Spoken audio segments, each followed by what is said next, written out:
What's up, guys? Giancarlo Bodoni here for another video. Today I'm here with my friend Brian Glick.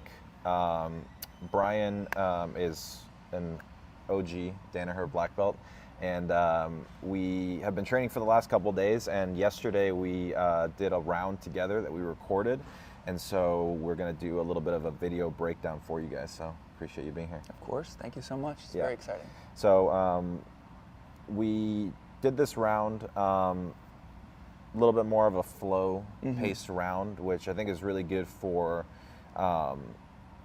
breakdowns and just learning in general. It's something that I think a lot of people can benefit from just doing on their own.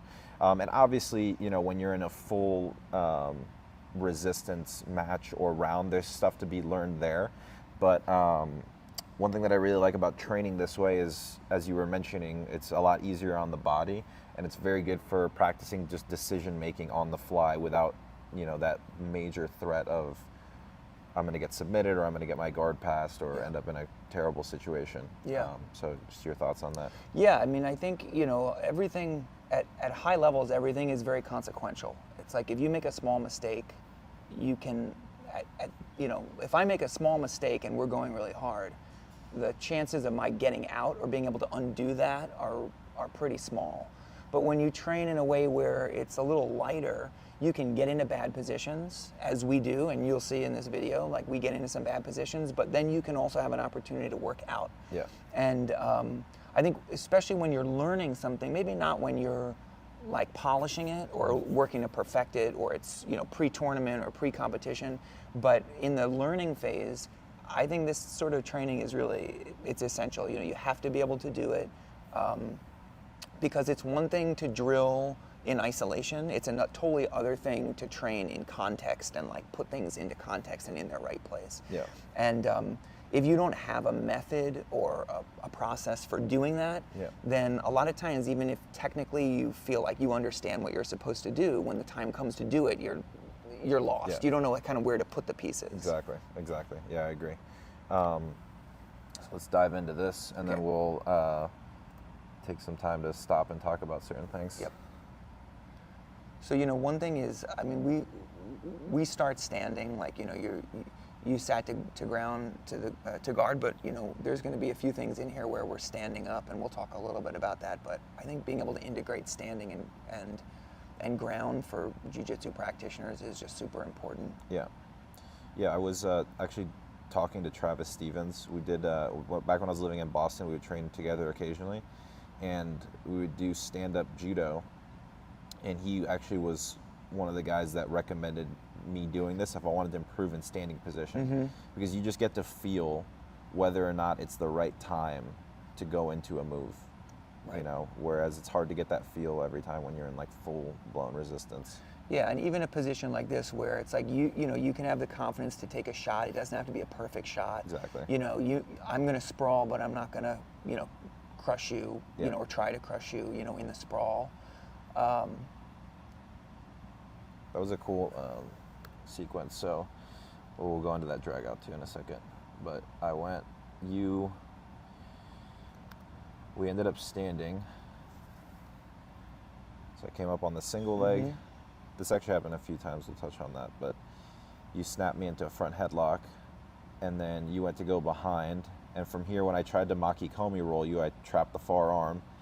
You were able to convert it into crucifix, which is pretty cool. Yeah, you know, like the crucifix is a position, I feel like a lot of people don't play the crucifix.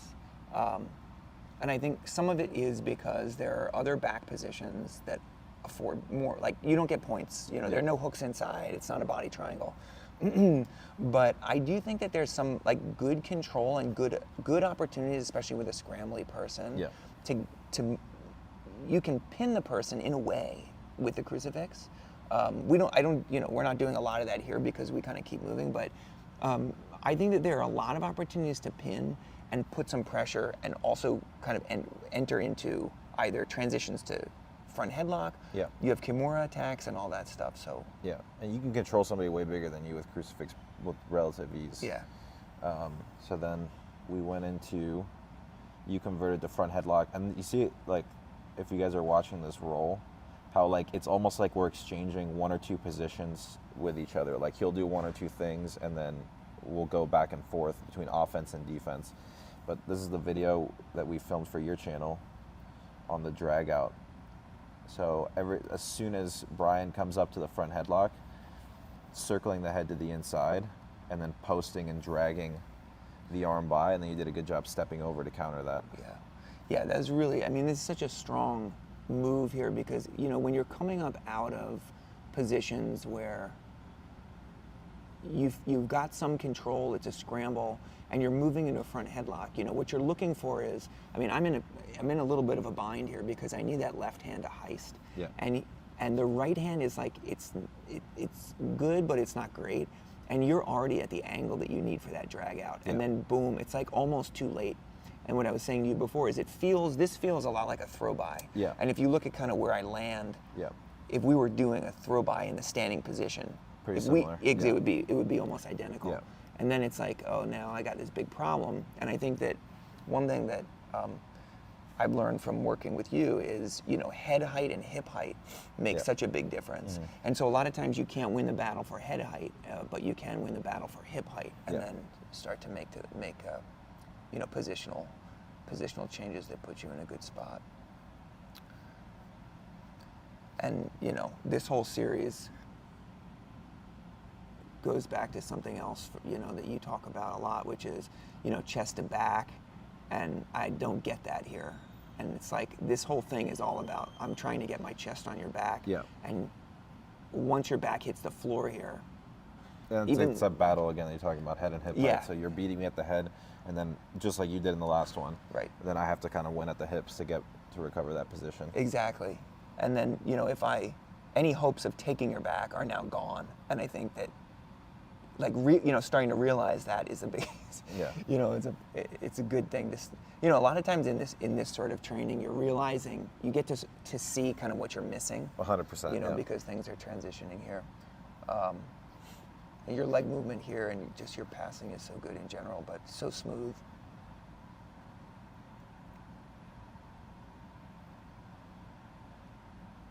And here again, it's this kind of battle for head height. You have the Kimura, and I'm just trying to get my legs in the way of it. Yeah, that was a good use of the legs. And here we are again back in this head height, hip height battle. Yep. And I think you hit, that time you hit a misdirection. Yeah, I was able to misdirect that time. So actually, and then we talked a little bit about that on the video that we filmed for your channel, where I taught that drag out. Yeah. Where that's one thing that guys can do is they can misdirect. So as you feel that you're getting passed by. So it watches Brian.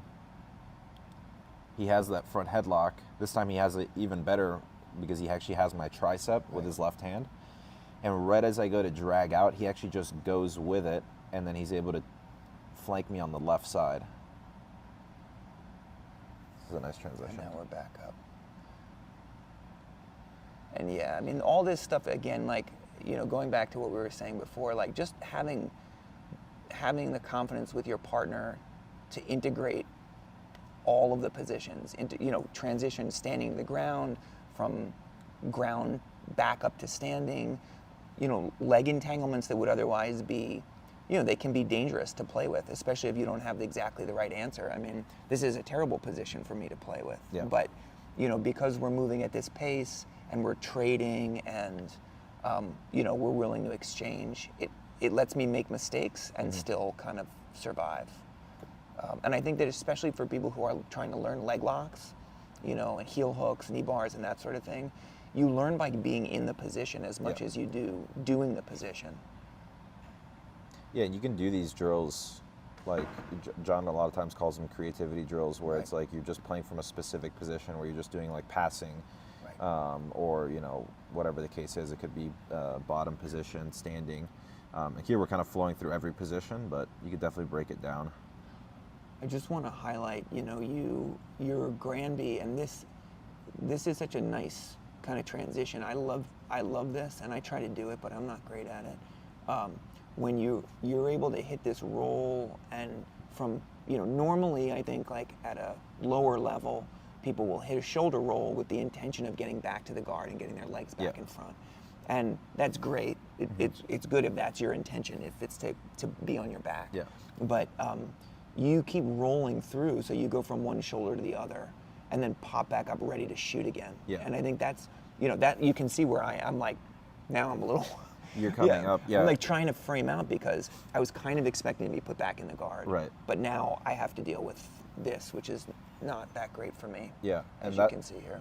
And if I just stood up here, so I think a lot of people with this move, so a lot of people if they're with the intention of getting to their feet with the Granby, Yeah. they cut.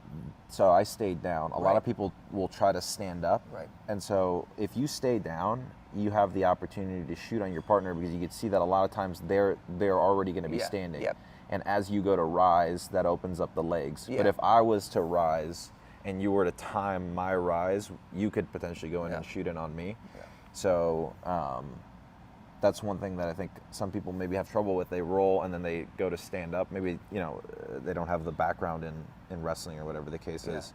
But if you do manage to roll and stay down on a knee, Yeah. and then if you did want to stand up, maybe just 4-pointing and circling out in a way that's a lot safer rather than just standing up and exposing your Right, legs and your right. hips to your partner. Yeah, and I just a highlight on this. I mean, it's such a clean connection, and we talk about this when we're doing this ankle pick and variations of it. But like, your whole forearm is on the ground. You're right at the heel. Like, my foot cannot move out of there even if I wanted to. Yeah. And that thumb post, it's like my head is going backwards. And even though like I don't end up going down, I end up in a really bad situation where I'm hopping around on one leg. Essentially, you kind of own the situation after this here, and I gotta kind of bail out. And then same thing, I'm standing. You see it kind of like plays back and forth. But it's kind of a similar situation. You escaped in a different way, but when you ended up on your knees and I was standing, you were able to reshoot on me. Right. So you kick out, now I'm Right. approaching you with Right. my legs exposed and you just shot in on me. And then we kind Yeah. of scramble a little bit back and forth.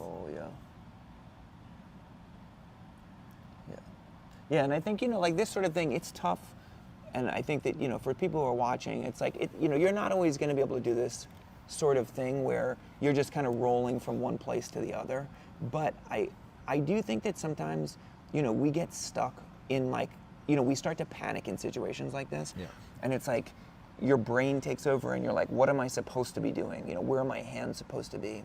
And there's a disconnect where in that moment where you're trying to think of what to do, you lose, like things get a little Yeah. worse. So I think, again, just to highlight this kind of training, like where it's like we can move from position to position without as much fear of consequence. Yeah. And it takes you into different places with your. Yeah. You develop a sensitivity Yeah. to like, okay, what's the right direction for me to move? Yeah.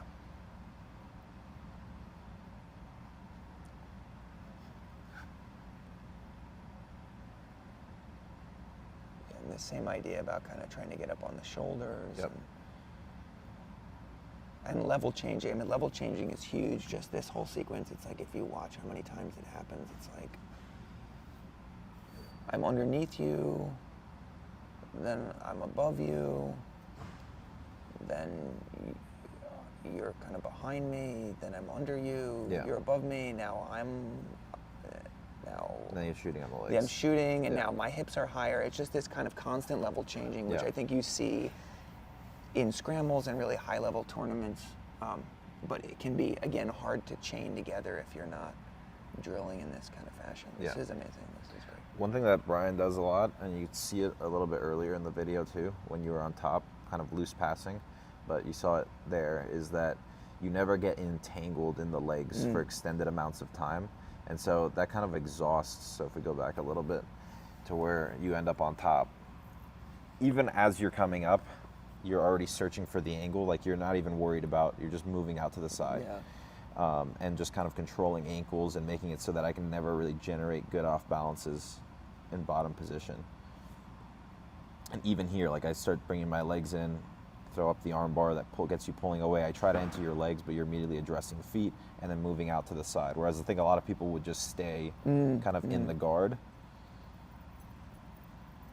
I think it's hard, with a lot of these positions, once you get entangled, as you know, sometimes it's tough. Like it's tough to get out. It's so much easier not to get into it. Yeah. And there's another one of those examples of like late stage defense and feeling comfortable and confident, trusting the person that you're working with to work these late stage defenses. Yeah.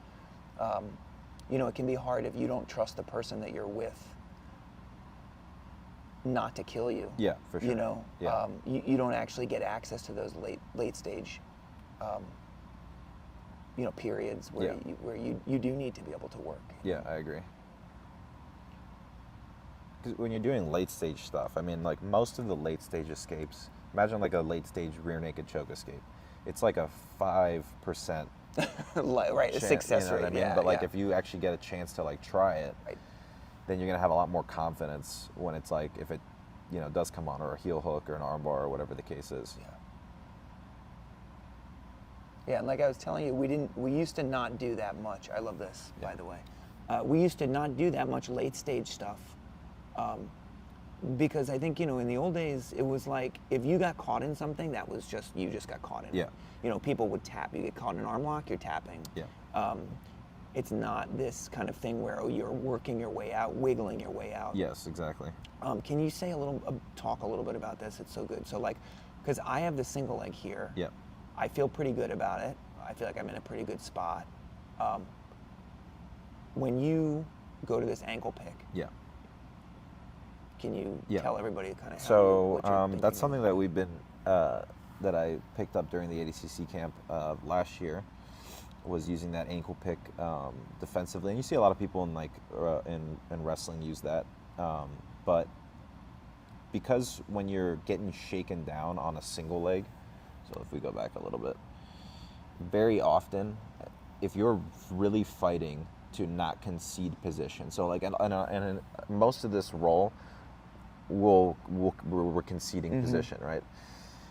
But if you're in a situation where somebody's shaking you down on the single leg, so if right here you pick up a single leg, and very often you're going to get dropped down to a knee because you just can't hold your balance on the feet, and that puts you in that position where you're above me and I'm essentially like level changed on you. So like Right. I'm lower than you and I'm in a good position to ankle Right. pick, and your weight's already on your heels because you're looking to pull me in. So since you're pulling me back, you were shaking me down with that, you know, running the pipe or whatever the case is, that drops me to the knee. I can just pick your ankle and then push my foot through. Your weight's already on your heels, and you can do it on either ankle really. See, weight's on your heels, Right, and you right, can't really right. tell, but Right. just based on the movement of you trying to put me down, the weight's going to be on the heels naturally, and I'm essentially on a knee just like I would be. You just have my leg between your legs, right? But I would already be right. in that Normally your position. foot would be posted back behind you, Exactly. but instead here you've got my And so I'm anchored to you, your weight's on your heels, and now once I pick the ankle, it's just a matter of pushing my left foot, the one that's between the legs, just pushing it down to the floor, Right. and then that's what gets me the knockdown. That's great. And it's at least a way that you can like either get the guy to let go of the single leg or get back to your feet, and just not concede that position.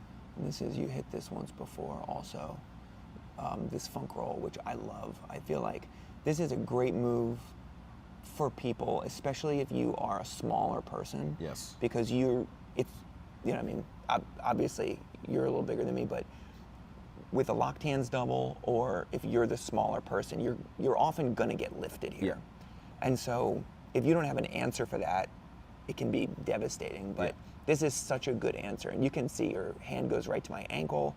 I let go, but it's like too late because this hand here is gripping my waist, Yeah. and it's all I can do to just kind of tuck my Yeah. head and not get smashed through. And then by the time I'm ready to get back up and recover, head height, you've got chest to back, and then the arm goes through, Yeah. and it's good night for me. And we ended it there, but with the guillotine, there was a moment earlier, if we go back, where I also had a guillotine. Oh, it's right there. Perfect. Where we were talking about like late stage submission defense. And one thing that John talks about all the time is like the main enemy to submissions is just constant movement. Yeah. And so this is a good example of that, where Brian, I have him in a guillotine and he rolls once, and most people would stop here. He just rolls a second time and I'm forced to let go of it. You know, or even if I did continue it, it would be very difficult for me to actually cinch it in because there's just this continuous movement. I can't get my legs cinched around your body and get the hands locked in place. So that's just like another benefit of what you were talking about. You get to practice late stage escapes and really different stages of escapes. You get to identify you develop that sensitivity to identify danger early. Yes. Then kind of like a mid-level, and then to like the late stage, and you get to practice that movement. And if you screw it up, the consequences are way lower. But like, you know, you could see there that like you got an opportunity to actually see, okay, this is the correct direction. You can trust that movement next time you're in like a really good intense roll. Yeah, and you know, if you make mistakes in this sort of, you know, if you make mistakes in your movement, you just kind of like run into a locked door. It's like you're kind of trying doors and you run into a locked door. It's not the end of the world. Right. And then exactly like you're saying, you remember for the next time that door is going to be locked, you know, if you're in that situation. But if you're moving through things so fast that your brain can't keep track of what's going on and you don't remember the stuff, it's like, you know, what's the point? It's like it's good for that particular role, but it's not really developmental in any major way. Yeah, I agree. And this is the same thing, by the way. Like, we're in a, you know, in a submission, rolling, moving, constantly adjusting. Countering and... Yeah. And I do think, you know, I think that this is a situation, like this sort of training is, for people who are watching, you know, this is not like unusual training for you, right? Yeah. I mean, you've won at the highest levels, and this is basically... This is a lot of what I do. Yeah, I would say like, I would say probably like as far as open rounds go, I'd say maybe like 50 to 60% of them are like at this pace a lot of the time. Yeah. Especially when you're training every day, like, you know, you got to give the body a break, and this works your body. Like we still broke a sweat, we're definitely moving, heart rate's going up, but like you're not taking that impact. But your mind is working more than anything. Right. You know, which I think is super important. Yeah, and I think it's also important for people who are either not, you know, you could be not that athletically talented, or you could be older, you could be injured. Yeah. I mean, this sort of training is the sort of stuff also you can do if you have an injury. Yeah. You know, not like obviously, you know, if you have a major injury, but like, you know, you've got a bunch of stuff, I'm sure. I've got a bunch of stuff. Wear and tear. Yeah, and it's like you can do this sort of thing daily and multiple times. And we had already trained at least twice today. This was the third session. The third session, yeah. And then, you know, in 12 hours from then, we were going to be back here training again. Right, so exactly. It's like, you know, you have to figure out a way, if you're working at that level, like that volume of training, or if you're a person who, even if you're training 3 times a week and that's a lot for you, like you have to figure out a way to modulate it. It can't just be hard training all the time. That's what people will say when they say, you know, can't believe you train every single day. It's like you have to be able to know your body and know how to train. Right. That's something that I continuously try to like talk to people about, is like how to train properly. And it's going to vary from person to person, but I think for the most part, there's a lot of crossover in terms of how you train and like the intensity. Because if you just train with the intention of getting a workout in, then that's it. You're just getting a workout in. Right. You know, you're not really progressing. Like, this is a skill-based sport. You know, it is a sport. It is physical, but it's based on skills, and you have to like be able to take in information, and then how can I make my physical body actually do these movements consistently. Right. So yeah, that was very beneficial time. I don't know if there's anything else you want to add. No, I mean, technique-wise. I think there's a lot in here, you know, for people who are watching. If you get a chance to go back, though,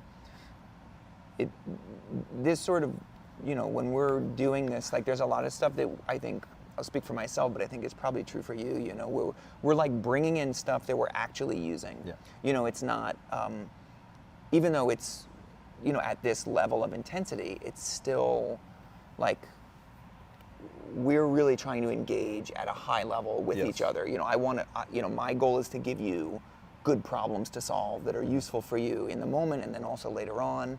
And I'm sure the same thing is true for you. You know, you want to give me stuff that's like actually legit. Yeah, I want to give you a good look, like not just doing anything. Yeah, and I think that that's also important for people. It's not like, we're not just, you know, just because we're going a little bit lighter doesn't mean like I'm pulling out all sorts of like weird, you know, like occult stuff out of the back. You know, it's like, this is actually stuff that we're using. You know, when we're training here, it'll just be higher intensity. It'll be like a little bit stronger. But.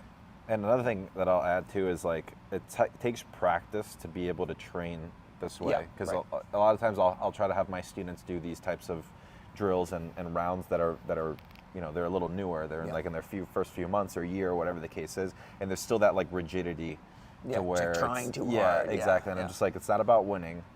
It's about kind of, it's a playfulness. Yeah, where you're exploring what's going on. Exactly, You know? It's like yeah. John says, creativity, but Yeah. like you're exploring the stuff that you're learning, and Yeah. you know you have to have a chance to do that. Yeah. But it does take practice. It does take practice, yeah. And having a good training partner is another thing too. Not just like somebody that you trust to not hurt you, but somebody that's going to understand that pace and react the right way and things like that. So there is a learning curve to it.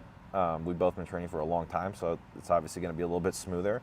But I think that it's something that anybody can benefit from, you know, at any level. Yeah, and you can learn it by doing it. You have to practice it, and then it does yield really big dividends, I think. But it's weird for some people. They're like, oh, I don't really want to give this position up. Yeah.